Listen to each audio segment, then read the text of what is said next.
I'd like to echo Arlene's gratitude to everyone at Bay Dizzy and all the support that we've received. And it's an absolute honor to be here with you and to share a few thoughts with you on the CRPD. In addition to have disability advocacy in Israel, I've also shared with Naomi and Jean that I'm part of the extended Bay Dizzy family. My cousin's son benefited for many years from Bay Dizzy, and so you are very dear to me, and it's an added pleasure to be here with you. Professor Cantor was kind enough to set the stage on the CRPD, leaving me some more of the fun to discuss various aspects of the negotiations, where the convention is going around the world, what it's doing, to touch upon issues of legal capacity. The CRPD, as many of you know, is the first human rights treaty of the 21st century. It is affecting global change. It is the largest, not to sound too much like a law professor, but the largest law revision, law creation endeavor around the world. Less than 1/4 of the world's countries have systemic disability laws.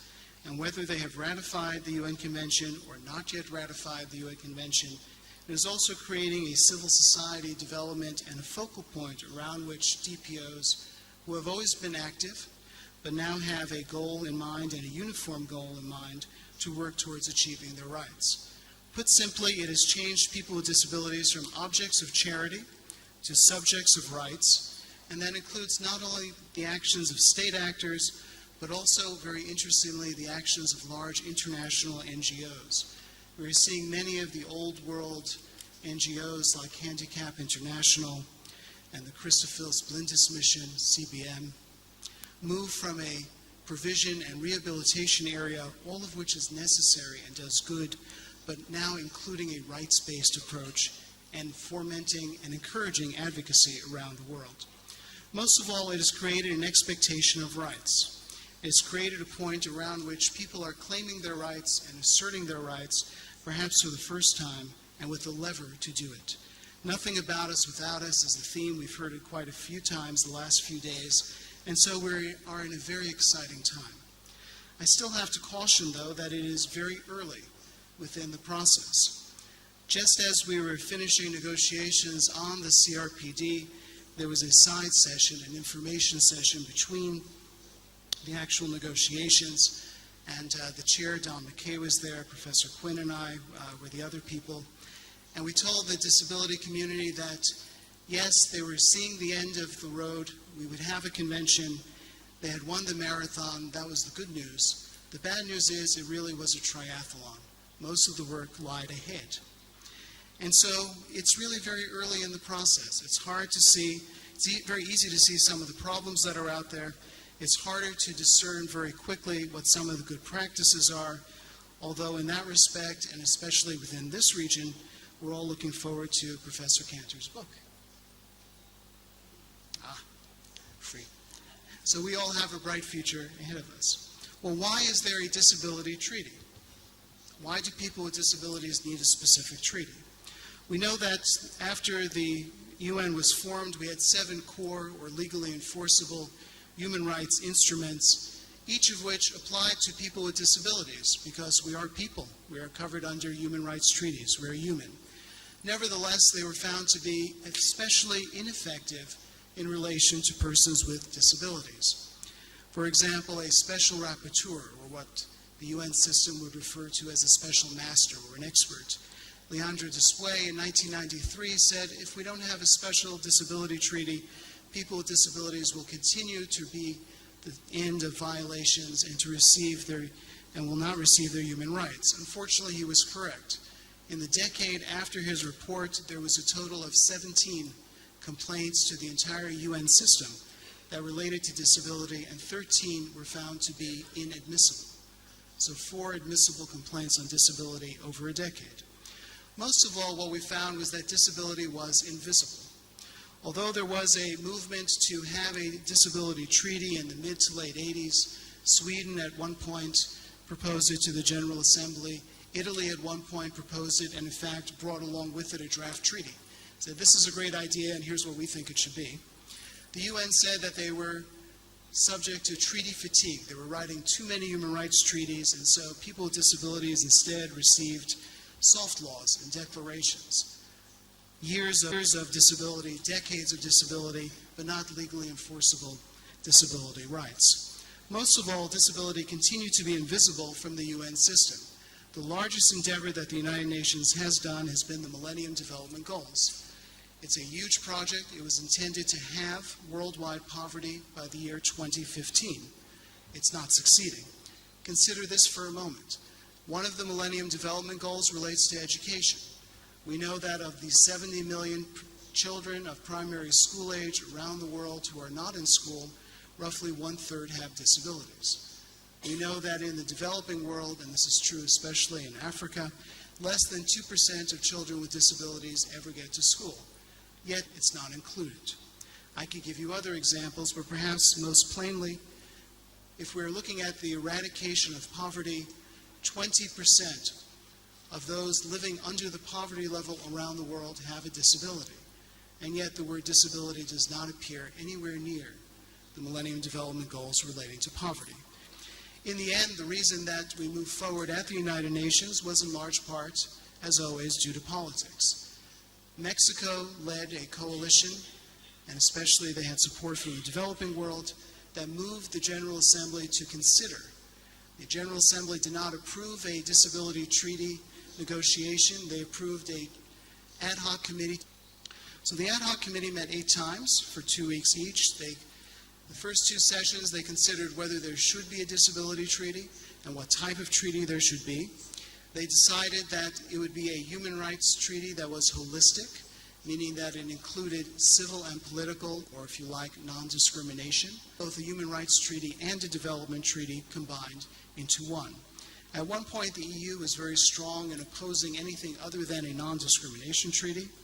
And during the first ad hoc session, the United States was a lone voice which called for not having a UN treaty on disability. They said it was a matter for domestic concern, individual countries, not of international law. During the second ad hoc session, the U.S. softened a bit and said that they would not oppose it. It was a shame, though, and again, to be quite blunt about it, it was difficult as an American to be at the UN to see a wonderful delegation of people from the United States, many talented people, including the head of our Disability Division from the Department of Justice, not allowed to speak from the UN floor. But they were wonderful people, and they helped quietly and on the sides. What's notable about the UN treaty as far as the dynamic going forward is that of participation. Again, we talk about nothing about us without us, but this is the first human rights treaty in UN history ever to involve the targeted groups. This is the first time that stakeholders were involved. And it is my hope that this will set a precedent for future human rights negotiations. The DPOs at the first ad hoc session, people with disabilities who were registered, numbered around 85. By the end of the 8th ad hoc session, there were close to 850 persons. As you looked around the conference room at the states' parties and their tables where they sit with their nameplates, states began to bring back disability experts from their home countries. That's not to say that they were always disability rights advocates. In particular, the gentleman from Yemen was not what anyone would call a disability rights advocate. In fact, at one point, there were so many persons with disabilities sitting at the states' tables that Nigeria asked the chair, could you please remind the people with disabilities that they cannot sit at the states' tables, they have to sit on the sides and in the back. And the chair responded, but those are the states' representatives.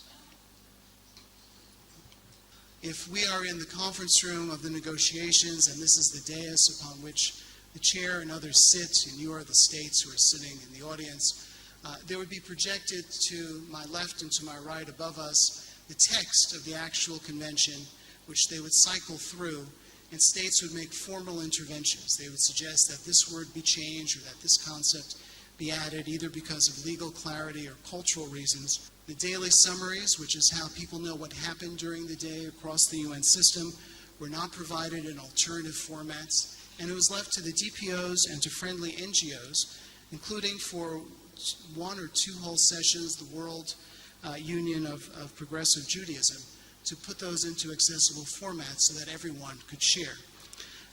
Besides that, the UN room was also rather inaccessible to those of us with wheelchairs on the side. There were stairs. But most of all, this is probably most important, in the entire UN system, there were 2 accessible toilets. And so that's why we all get to know each other really, really well. Secretary General Ban Ki-moon, about 3 years ago, his culture is an extremely profound statement at the lack of access, and promised that the reforms in the UN would include, when they renovated, an accessible building, and he's keeping his promise. So the future looks better. Most of all, what we had was an International Disability Caucus, or IDC as we call it, which was an umbrella group of some 50 formal DPOs, plus individuals, plus academics. Some of the ideas were not uniform, but during the negotiations, the IDC spoke with one voice. And at the end of each of the negotiation sessions, the UN runs from 10 to 1 and from 3 to 6, the IDC was given time to present its view on those particular articles. And here you had people with disabilities speaking at the UN, presenting their views in very complex matters, and in many cases, as Professor Cantor has mentioned, taking the lead and setting the agenda. In the area of legal capacity, the interventions made by the IDC were especially helpful. They ranged from extremely poignant descriptions to more lighthearted but rather pointed discussions. One of my favorite is Robert Martin from New Zealand, who's part of People's First, who, when discussing bank accounts, which is a very clear matter of legal capacity, said he didn't understand because he came from what was considered a rather progressive country, and it wasn't until he was in his late 20s he was able to open a bank account because he had an intellectual disability. And there was this company called Enron that had lost billions of dollars. They didn't have intellectual disabilities, so why were they able to run their finances, but he wasn't allowed to run his? He stated it with good humor, but the point is rather clear. There were also very effective sloganisms besides advocacy. There was a pen that was given out early on before the draft articles that said, "Disability Convention, yes."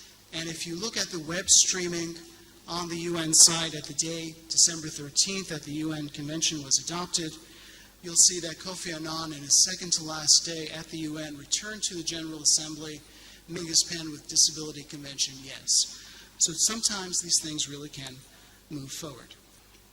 So what is in this CRPD? What is its content? Without going too much through, because I'd rather talk about where it's going, it is again a holistic human rights treaty that combines civil and political with economic, social, cultural rights.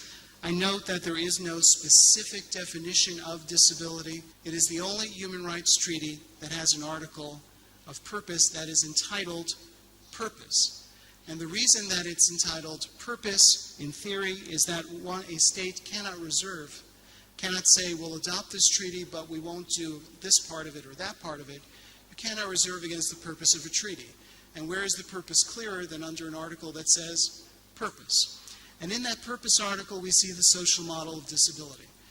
Individuals with mental, physical, intellectual, sensory, long-term impairments that in interaction with the environment, it's not inherent, it's not scientific, it's not a defect, but in interaction with the environment cause this category of disability.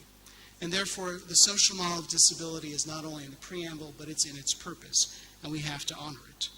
Most of all, the convention is about the right to live in the activities, just as if you did not have a disability. The right to go to the store, to go to school, to raise a family, to have a bank account, to give a speech, whichever. It's about the right to be equal. And it's also a recognition that people with disabilities are equal, have equal worth and equal value, and that people with disabilities contribute to their societies. In most of the world, or at least in most of the democratic world, when an individual reaches the age of 18 or 21 or whatever the majority age is, it is assumed that he or she, and unfortunately in parts of the world it's only he, but it is assumed that that individual can and will make their own decisions. They can decide where to live, who to live with, whether to have children, whether to marry, or in many of the world's countries, there are guardianship regimes that often, but not always, but often restrict this type of ability of people with disabilities to make their own decisions. Very often it is based on status. You have this type of disability, therefore you must be under guardianship. That's the case in much of the former Soviet Union, for example. Sometimes it is based on function. There are other models that are more progressive, that we'll talk about in a moment, in which people make decisions with you rather than for you. But in any case, the line is not clear between the two. The result of having guardianship in much of the world historically has been very bad, to say the least. Some of the worst practices include involuntary institutionalization. I have visited some of these institutions, and they range from what are deemed to be humane institutions, but we put that in quotes, where people are clean and well-fed and are receiving medication, but never get to leave the institution. And it goes down and down and down. If you wish to see the horror side of it, and I have visited these, the work of Eric Rosenthal and what is now called Disability Rights International, which Professor Cantor was supporting from way back when, and we've both had the honor of doing work with him, documents many of these instances of persons being left strapped to beds, strapped to the floor, left in their own bodily fluids. Other effects of guardianship procedures have been involuntary sterilization, a process that still continues around the world, and it's not only with people with disabilities. A recent European Court of Human Rights case looked at a practice in the Czech Republic where Roma women, otherwise known as gypsy women, after delivering would be sterilized, the idea being that they ought not to have more children. If we look at the facts underlying many of the cases parked before the European Court of Human Rights, you will see that the underlying cases involve persons who are put into institutions by their families and having their properties stolen or moved otherwise. The practice of everyone had to be under legal guardianship if they had a disability, and anyone who had a disability could not vote. The European Court, in a case called KISS, in a brief written by my SJD student when he was at a disability rights center, and a brief that I wrote in support of it, threw out the blanket process of not allowing anyone with this particular type of disability to vote. So we are seeing this. So Article 12 is a recognition of individuals as persons.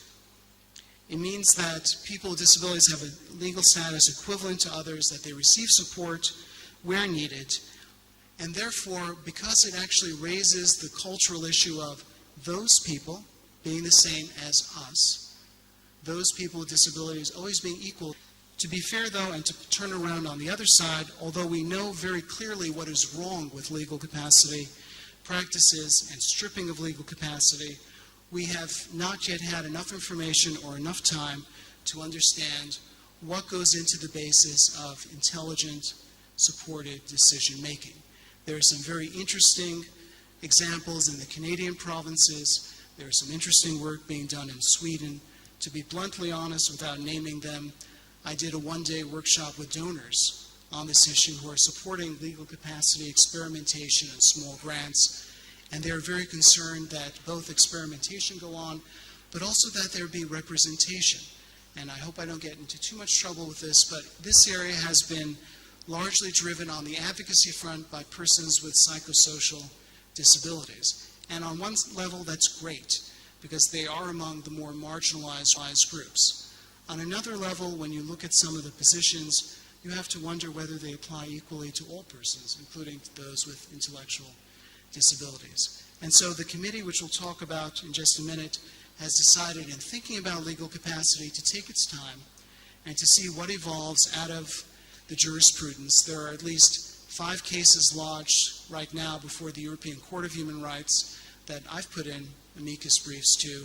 There are 11 that are coming up, but the bad practices are clear. The low-lying fruit is very clear. Well, what is this convention going to do? And I'll keep us on track. One thing that's an effect of it is, again, this great Law Reform Act that we described. And here countries have to balance economic, social with civil, political rights. There are some countries too far to one side. The United States is too far on civil rights. There are countries too far on the others. For at least the last 12 years, the Japanese community has been talking about adopting an anti-discrimination law, and they're absolutely right about it. But they've also been talking about adopting the Americans with Disabilities Act ADA type model. And we have to remind them that it's their choice to do as they please, but remember that Japan has the fewest lawyers per capita in the world, and the ADA is driven by confrontation. It has created an expressive effect, meaning that DPOs around the world can point to this convention and say, this is our right to participate, this is our right, our government says that we have human rights.